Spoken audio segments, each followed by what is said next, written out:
so you probably won't like it. Hopefully that's okay.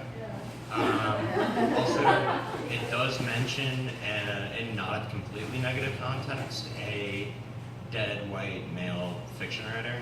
So if that pisses you off, I'm sorry. And then I guess just like dysphoria and like panic and stuff. So nothing too raunchy, especially for me. So if I forget anything, I'm sorry, y'all. Anyway. Oh, also, there's a photo that goes with it that's for Godspeed You Black Emperor. They're all raise your skinny fist like antennas to heaven. So it's supposed to go with that image, which I don't have copyright to, but I want to publish anyway. Because, yeah, I don't like that. Anyway, I will stop wasting your time. I'm listening to Raise Your Skinny Fists Like Antennas to Heaven by Godspeed You Black Emperor and thinking about bodies, both astral and physical, though I suppose there isn't really a difference, even though there is. I'm far more concerned with what parts of my body grow hair than I am with entire galaxies exploding just because they are far away or long ago. But the thing about light is that it's both a wave and a particle, but also neither, and I want to be that way too. This morning I thought I was having a heart attack, and when I finally wasn't, I slumped in bed and thought about what it would be like to shave my chest. Where would I stop? I want to narrow my body and shave my face so that I'm smooth in places that will make me happy, but not in the places society tells women they should be smooth. I'd make my breasts as pale and potent and naked as the hands on the album cover that I'm listening to right now, but what's behind them? I leave my armpits rough and I wouldn't shave my legs, so I guess I'd end up with sort of reverse hair shirt of skin.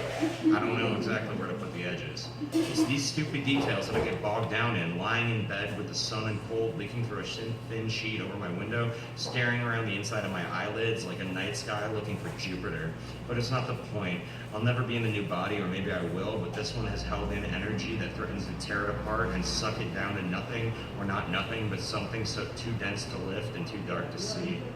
Sometimes I want to know what dark matter is. Like, maybe if I know, maybe it will be like my gender, my name, or will tell me something I need to hear.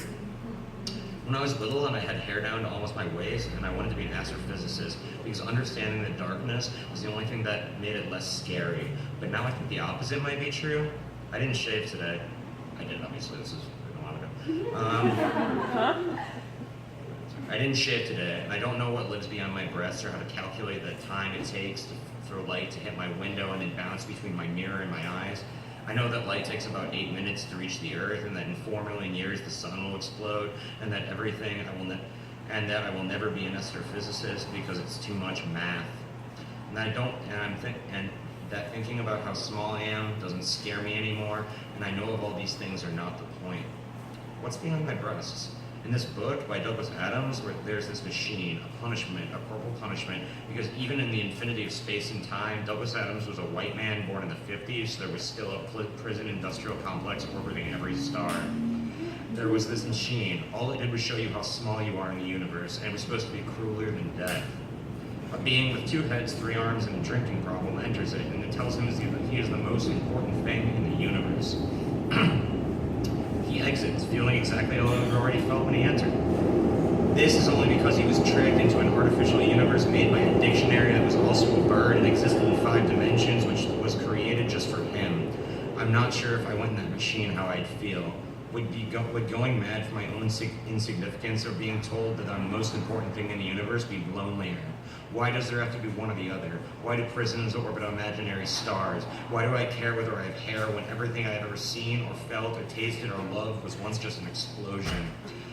Why does it matter, and why does it matter if it doesn't matter, or why does it matter if it does? There is no difference between energy and matter except for the speed at which it vibrates, and we have reached a point where science and religion tell us basically the same thing about the nature of reality, and all philosophy does is try to let us understand a 5-dimensional picture in 3 dimensions, and entropy is as arbitrary and important as gender, and even still sweating in my bed thinking like this, breathing smoke and pissing air. I don't know what I'm talking about, and even if I did, it wouldn't matter.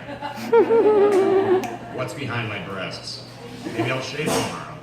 Until then, I'm going to sit on my bed in the dark, typing and smoking and thinking about light and energy and other things that only matter if I'm alone in the universe, or I guess they matter if I'm not, but I'm not sure.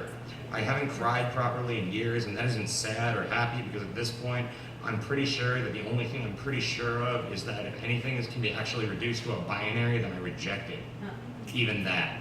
Until then, I'm here now, navel-gazing so hard that I could ignore gender and science and God and time. Maybe navel-gazing so hard I could punch a hole through my intestines so hard that my waveform collapses until I get sucked into something dense and solid and impossible to see. I think I would like that very much.